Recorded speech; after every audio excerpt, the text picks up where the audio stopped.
Pride and Prejudice by Jane Austen, 1813. Chapter 46. Elizabeth had been a good deal disappointed in not finding a letter from Jane on their first arrival at Lambton, and this disappointment had been renewed on each of the mornings that had now been spent there. But on the third her repining was over, and her sister justified by the receipt of 2 letters from her at once, on one of which was marked that it had been missent elsewhere. Elizabeth was not surprised at it, as Jane had written the direction remarkably ill. They had just been preparing to walk as the letters came in, and her uncle and aunt, leaving her to enjoy them in quiet, set off by themselves. The one missent must first be attended to. It had been written 5 days ago. The beginning contained an account of all their little parties and engagements, with such news as the country afforded. But the latter half, which was dated a day later, and written in evident agitation, gave more important intelligence. It was to this effect: "Since writing the above, dearest Lizzie, something has occurred of a most unexpected and serious nature. But I am afraid of alarming you. Be assured that we are all well. What I have to say relates to poor Lydia. An express came at 12 last night, just as we were all gone to bed, from Colonel Forster, to inform us that she was gone off to Scotland with one of his officers. To own the truth, with Wickham. Imagine our surprise. To Kitty, however, it does not seem so wholly unexpected. I am very, very sorry. So imprudent a match on both sides. But I am willing to hope the best, and that his character has been misunderstood. Thoughtless and indiscreet, I can easily believe him, but this step, and let us rejoice over it, marks nothing bad at heart. His choice is disinterested, at least, for he must know my father can give her nothing. Our poor mother is sadly grieved. My father bears it better. How thankful am I that we never let them know what has been said against him. We must forget it ourselves. They were off Saturday night about 12, as is conjectured, but were not missed till yesterday morning at 8. The express was sent off directly. My dear Lizzie, they must have passed within 10 miles of us. Colonel Forster gives us reason to expect him here soon. Lydia left a few lines for his wife, informing her of their intention. I must conclude, for I cannot be long from my poor mother. I am afraid you will not be able to make it out, but I hardly know what I have written." Without allowing herself time for consideration, and scarcely knowing what she felt, Elizabeth, on finishing this letter, instantly seized the other, and opening it with the utmost impatience, read as follows. It had been written a day later than the conclusion of the first. By this time, my dearest sister, you have received my hurried letter. I wish this may be more intelligible, but though not confined for time, my head is so bewildered that I cannot answer for being coherent. Dearest Lizzie, I hardly know what I would write, but I have bad news for you, and it cannot be delayed. Imprudent as the marriage between Mr. Wickham and our poor Lydia would be, we are now anxious to be assured it has taken place, for there is but too much reason to fear they are not gone to Scotland. Colonel Forster came yesterday, having left Brighton the day before, not many hours after the express. Though Lydia's short letter to Mrs. F. gave them to understand that they were going to Gretna Green, something was dropped by Denny expressing his belief that W. never intended to go there, or to marry Lydia at all, which was repeated to Colonel F., who, instantly taking the alarm, set off from B. intending to trace their route. He did trace them easily to Clapham, but no further. For on entering that place, they removed into a hackney coach, and dismissed the chaise that brought them from Epsom. All that is known after this is that they were seen to continue the London road. I know not what to think. After making every possible inquiry on that side London, Colonel F. came on into Hertfordshire, anxiously renewing them at all the turnpikes, and at the inns in Barnet and Hatfield, but without any success. No such people had been seen to pass through. With the kindest concern, he came on to Longbourn, and broke his apprehensions to us in a manner most creditable to his heart. I am sincerely grieved for him and Mrs. F., but no one can throw any blame on them. Our distress, my dear Lizzie, is very great. My father and mother believe the worst, but I cannot think so ill of him. Many circumstances might make it more eligible for them to be married privately in town than to pursue their first plan. And even if he could form such a design against a young woman of Lydia's connections, which is not likely, can I suppose her so lost to everything? Impossible. I grieve to find, however, that Colonel F. is not disposed to depend upon their marriage. He shook his head when I expressed my hopes, and said he feared W. was not a man to be trusted. My poor mother is really ill, and keeps her room. Could she exert herself, it would be better. But this is not to be expected. And as to my father, I never in my life saw him so affected. Poor Kitty has anger for having concealed their attachment. But as it was a matter of confidence, one cannot wonder. I am truly glad, dearest Lizzie, that you have been spared something of these distressing scenes. But now, as the first shock is over, shall I own that I long for your return? I am not so selfish, however, as to press for it, if inconvenient. Adieu. I take up my pen again to do what I have just told you I would not. But circumstances are such that I cannot help earnestly begging you all to come here as soon as possible. I know my dear uncle and aunt so well, that I am not afraid of requesting it, though I have still something more to ask of the former. My father is going to London with Colonel Forster instantly, to try to discover her. What he means to do I am sure I know not. But his excessive distress will not allow him to pursue any measure in the best and safest way, and Colonel Forster is obliged to be at Brighton again tomorrow evening. In such an exigence, my uncle's advice and assistance would be everything in the world. He will immediately comprehend what I must feel, and I rely upon his goodness. Oh! Where has my uncle?" cried Elizabeth, darting from her seat as she finished the letter, in eagerness to follow him, without losing a moment of the time so precious. But as she reached the door it was opened by a servant, and Mr. Darcy appeared. Her pale face and impetuous manner made him start, and before he could recover himself to speak, she, in whose mind every idea was superseded by Lydia's situation, hastily exclaimed, "I beg your pardon, but I must leave you. I must find Mr. Gardiner this moment, on business that cannot be delayed. I have not an instant to lose." "Good God! What is the matter?" cried he, with more feeling than politeness. Then recollecting himself, "I will not detain you a minute. But let me, or let the servant go after Mr. and Mrs. Gardiner. You are not well enough. You cannot go yourself." Elizabeth hesitated, but her knees trembled under her and she felt how little would be gained by her attempting to pursue them.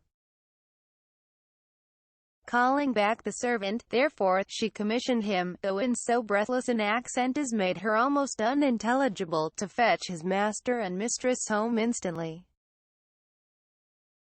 On his quitting the room she sat down, unable to support herself, and looking so miserably ill, that it was impossible for Darcy to leave her, or to refrain from saying, in a tone of gentleness and commiseration, "Let me call your maid.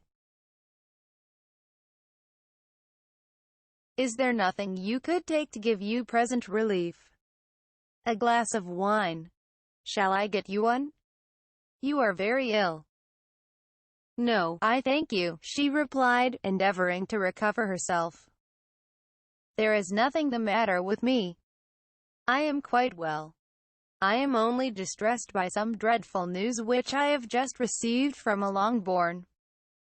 She burst into tears as she alluded to it, and for a few minutes could not speak another word. Darcy, in wretched suspense, could only say something indistinctly of his concern, and observe her in compassionate silence. At length she spoke again. I have just had a letter from Jane, with such dreadful news. It cannot be concealed from anyone. My younger sister has left all her friends, has eloped, has thrown herself into the power of Mr. Wickham. They're gone off together from Brighton. You know him too well to doubt the rest.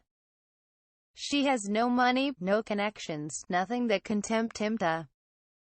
She is lost forever. Darcy was fixed in astonishment.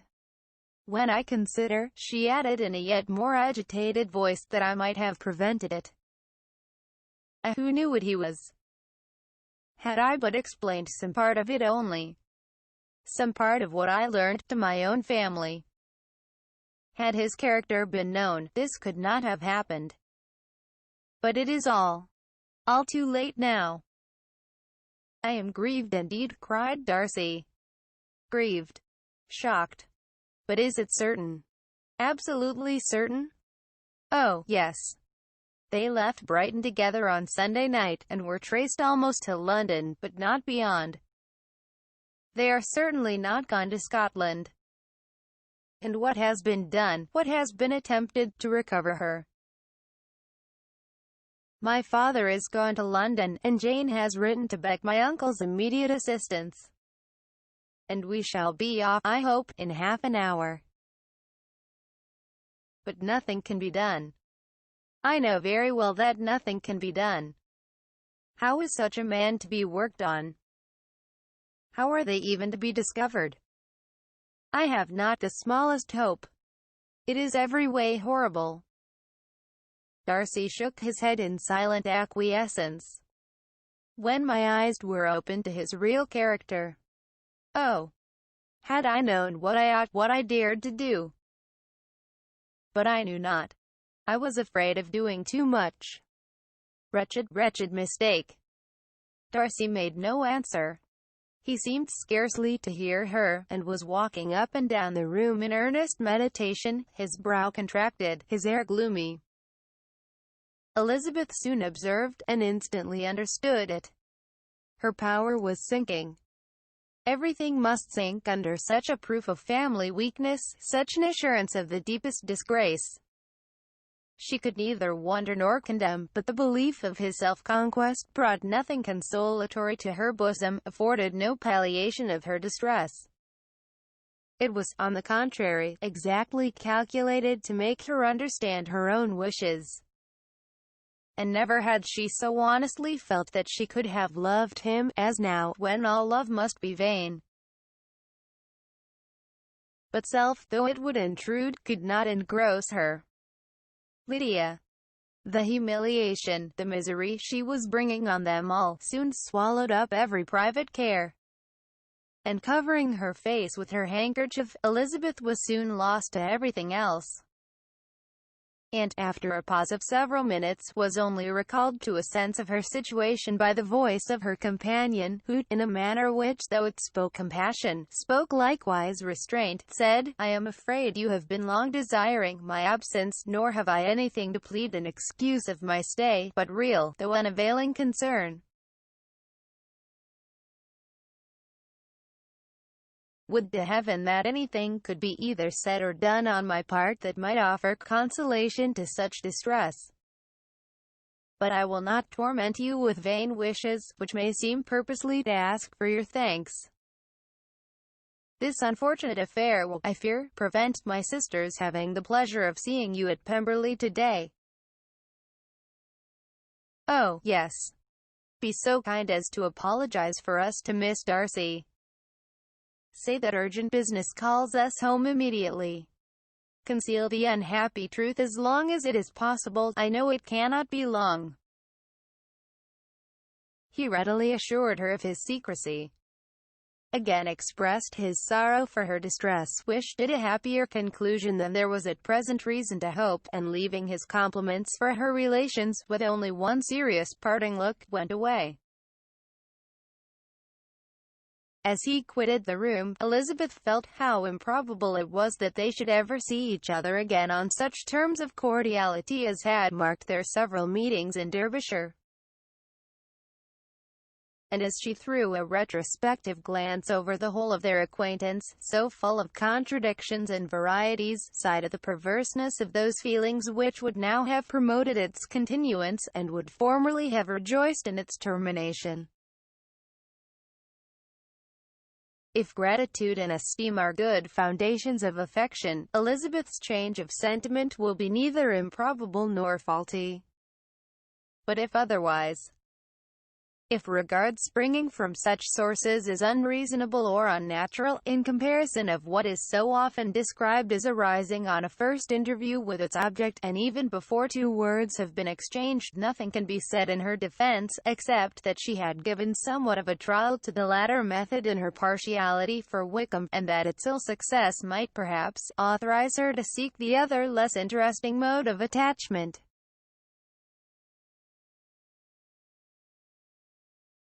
Be that as it may, she saw him go with regret.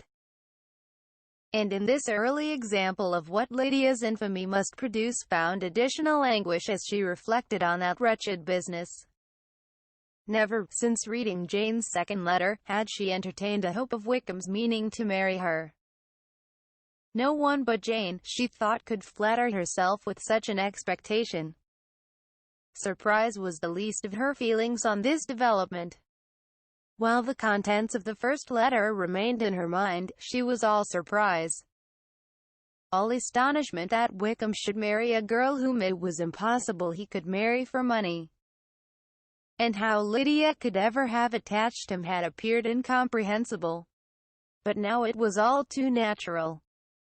For such an attachment as this she might have sufficient charms. And though she did not suppose Lydia to be deliberately engaging in an elopement without the intention of marriage, she had no difficulty in believing that neither her virtue nor her understanding would preserve her from falling an easy prey. She had never perceived, while the regiment was in Hertfordshire, that Lydia had any partiality for him. But she was convinced that Lydia wanted only encouragement to attach herself to anybody. Sometimes one officer, sometimes another, had been her favorite, as their attentions raised them in her opinion. Her affections had continually been fluctuating, but never without an object. The mischief of neglect and mistaken indulgence towards such a girl.